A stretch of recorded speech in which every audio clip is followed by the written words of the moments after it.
Ilondo que nous allons recevoir pour ce numéro et fera ses analyses sur 64 ans de l'indépendance. Est-ce qu'il y a évolution, statu quo? Quelles sont les perspectives? Alors pour le 64e anniversaire, nous tenons là aussi à saluer Madame Dorcas Dor depuis le Canada. Donc salutations à vous Madame Dorcas Dor, présidente de l'ONG Action Plus. Bien des bonnes choses à vous. Hein. Et Madame Mirgad Amoulani, salutations aussi à vous. Donc bonne fête, Yali Panda, Nayo. Maman Nabiso Dorcas Dor, merci beaucoup. Voilà la femme qui est toujours souriante, une femme très généreuse, très courageuse. Quel courage, madame. Vous êtes toujours forte et évoluez comme ça, continuez comme ça. ONG d'Action Plus, toujours des actions concrètes. Toute la ville en parle et le monde entier aussi en parle. Dorcas Dor, coup de chapeau à vous. Responsable numéro 1 de l'ONG Action Plus, nous devons vous saluer, grande dame. Zalarayo, ça c'est bien, ça fait vraiment longtemps, je crois, nous attendons toujours vos réalisations. S'il y a des actions, vous pouvez nous faire part de vos activités et envoyez-nous des images. Hein. Nous sommes là toujours pour relayer les infos. Merci beaucoup à vous, Madame Dorcas Dor, au thème sourire en or, ça c'est très bien. C'est bien, merci.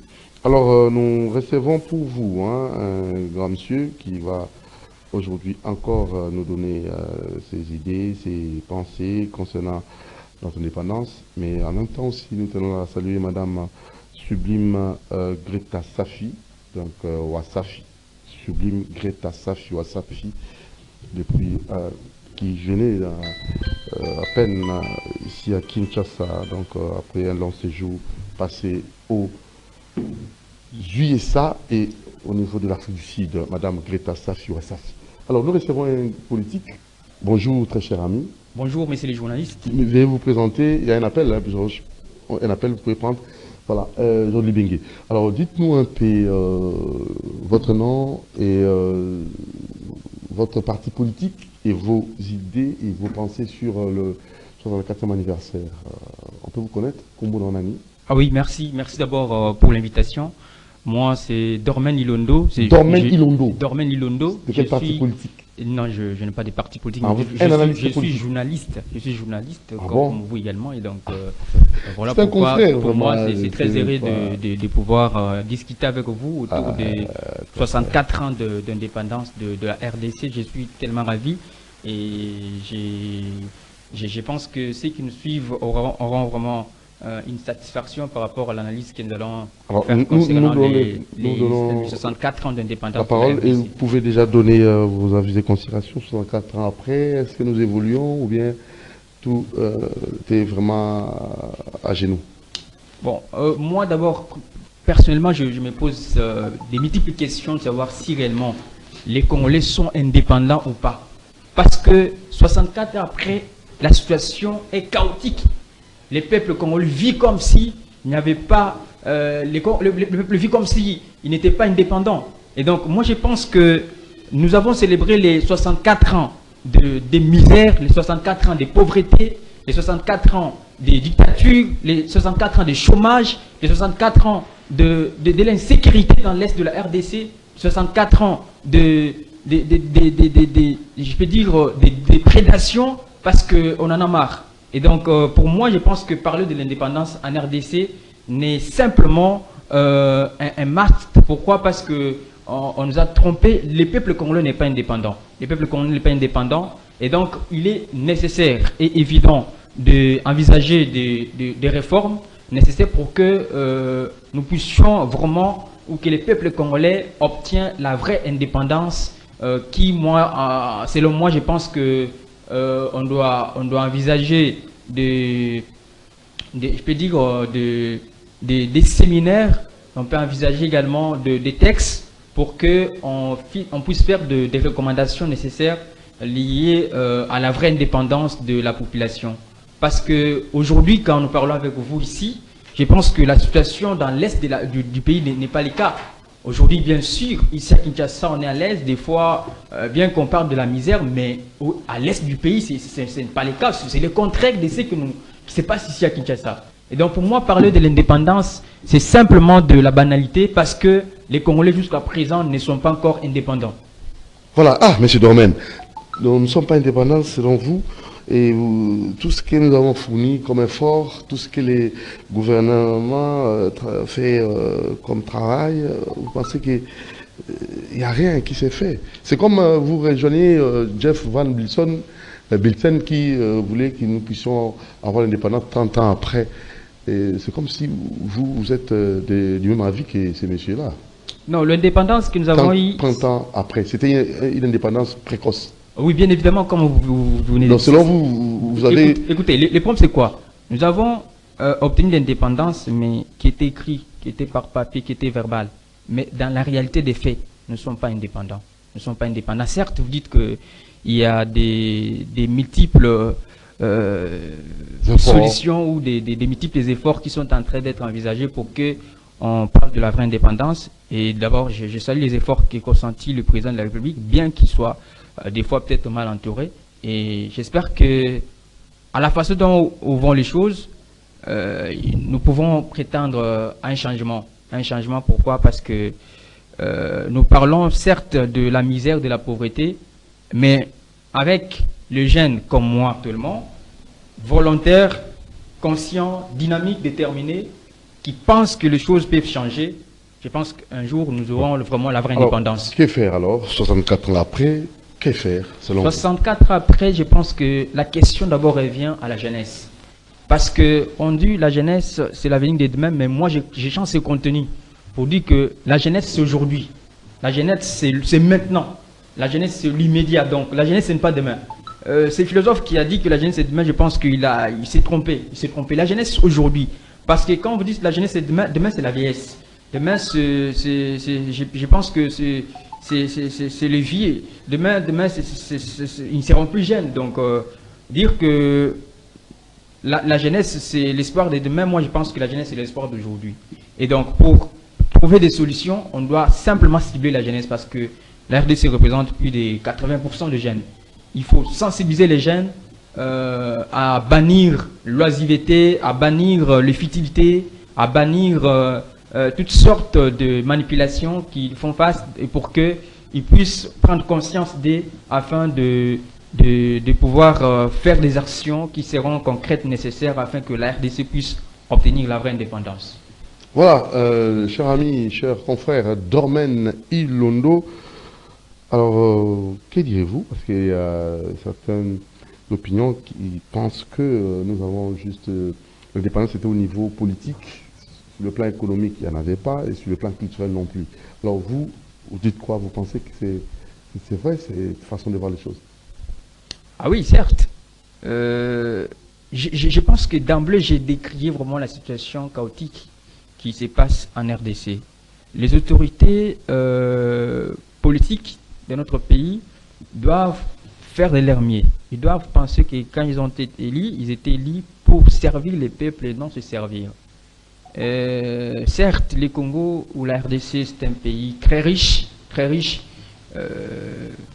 Tous les pays du monde, je pense, que vivent à partir de la RDC, des ressources naturelles de la RDC. Mais comment, moi je me pose la question, nous sommes dans un pays riche, mais la population vit dans la pauvreté extrême et cruelle également. C'est vraiment un paradoxe. Ce paradoxe est dû, comme vous l'avez dit, à partir de nos autorités. Les autorités doivent prendre en charge, doivent prendre conscience de leurs responsabilités, qu'ils doivent bien jouer leur rôle pour servir la population qui attend d'eux et non se servir. Et cette responsabilité doit être également à l'égard de cette population également. Parce que de temps en temps, on ne peut pas crier que non, voilà, nous sommes pauvres ou nous souffrons et tout ça. La population en soi doit également prendre conscience de ses responsabilités. Ce n'est pas un député national qui quittera au Parlement pour vous offrir un pain, par exemple. Vous voyez, donc, je pense que il est question de la prise de conscience sur tous les plans. La prise de conscience au niveau des autorités politiques, la prise de conscience au niveau de la jeunesse et la prise de conscience au niveau je pense que tous les peuples congolais. Et c'est par là que je pense que les choses vont évoluer. Voilà, Dormen, nous arrivons à la fin de notre échange, notre entretien. Peut-être pour clore, du point de vue religieux, en fait, est-ce 64 ans après, l'Église a joué pleinement son rôle? Donc moi, par contre, je dirais que l'Église a joué le rôle de l'échec. Parce qu'aujourd'hui, on a beaucoup d'églises et on s'est dit, est-ce que ces églises jouent véritablement leur rôle? Aujourd'hui, sans voiler la face, je dirais que les églises jouent le rôle de séparation. Les églises contribuent également au chômage parce que vous vous rendrez compte que Dieu nous a tout donné. Dieu nous a tout donné. Et maintenant, passer des heures dans les églises, je pense que c'est des fois déranger Dieu également. Parce que c'est inacceptable. Vous êtes dans un pays riche, mais les gens passent des heures dans les églises pour adorer Dieu. Et vous pensez que c'est normal ça? Je pense que dire que les églises contribuent au développement de ces pays, je pense que j'ai tant rédigé les articles sur les églises de Graveil, et ceux qui auront le temps de me suivre peut-être seront encore satisfaits. Je pense qu'il est temps pour que les ministères, par exemple, de la justice, mettent fin à ces fiascos religieux. Pourquoi? Parce que les églises qui ne méritent pas d'exister. Par exemple, dans mon quartier là-bas, vous allez passer 3 ou 4 avenues, il y a des églises qui se succèdent. Et moi, je me dis, est-ce que ces gens-là, vraiment, ils sont là pour prêcher la bonne nouvelle ou soit pour acheter simplement la conscience des fidèles pour les faire escroquer au nom de l'offrande? Vous voyez, donc, moi, je pense que le ministère de la Justice, le nouveau ministre de la Justice, doit s'impliquer pour régler ces secteurs qui est convoité par beaucoup de démos. Donc, il est évident, certes, dans un pays comme le nôtre, la religion compte beaucoup, mais ça ne peut pas dépasser. Ça ne peut pas dépasser. Et des fois également, les messages qu'on prêche à l'église là-bas, c'est le destin, ou soit c'est quoi? C'est gagner la vie immédiatement. Or, on ne peut pas gagner la vie immédiatement. Et on ne peut pas gagner la vie immédiatement par des paroles, par des beaux discours. Il y a des prédications comme ça où quelqu'un ou un pasteur se dit, voilà, dès que vous sortez, vous serez, par exemple, riche. Mais cela sème une frustration dans la conscience de la personne en disant, peut-être, je ne peux pas travailler, mais je me mets seulement en train de prier Dieu, oubliant que Dieu nous a tout doté. Et donc, moi, je pense qu'il est temps de mettre fin à tout ce qui est comme fiasco dans les secteurs religieux. Merci Dormen Ilondo. Peut-être à la prochaine occasion pour clore. Ah oui, pour clore, je dirais que le message est lancé, 64 ans d'indépendance, c'est trop, mais moi je dirais que c'est 64 ans de la misère, de la pauvreté, de l'insécurité, du chômage, de l'insécurité urbaine et tout ça. 64 ans, je dirais que ce n'est pas d'indépendance, mais plutôt du chaos total, parce que le peuple en a marre. Et pour prendre la vraie indépendance, je pense que la population congolaise doit prendre conscience de ses responsabilités. Si tous les autorités politiques doivent prendre conscience des responsabilités, les jeunes doivent prendre conscience des responsabilités. Donc tout le monde, à chacun son niveau, doit prendre conscience de ses responsabilités pour que la RDC puisse se munir de la vraie indépendance où il n'y aura plus de l'insécurité, il n'y aura plus les coupures d'électricité, il n'y aura plus les chômages et ainsi de suite. Merci Dormen Ilondo, à la prochaine occasion. Merci à toute l'équipe, merci à Mao Djambé, Bouinondinga, Nkabongo et Marité Goudou. Tout le monde vous dit merci. C'était notre confrère qu'on a reçu pour analyser, pour donner ses différents avis concernant le 64e anniversaire de notre pays. Et vous avez compris quelle était sa position. Donc tout le monde doit travailler pour essayer de mettre un peu de l'ordre et surtout pour permettre à ce que notre pays puisse aller de l'avant. 64 ans, c'est l'âge de la maturité, mais apparemment, nous sommes comme des adolescents, c'est mieux. Moi, je trouve que l'adolescence, c'est encore, nous sommes des bébés. Donc nous devons travailler tous ensemble. Ciao. Merci.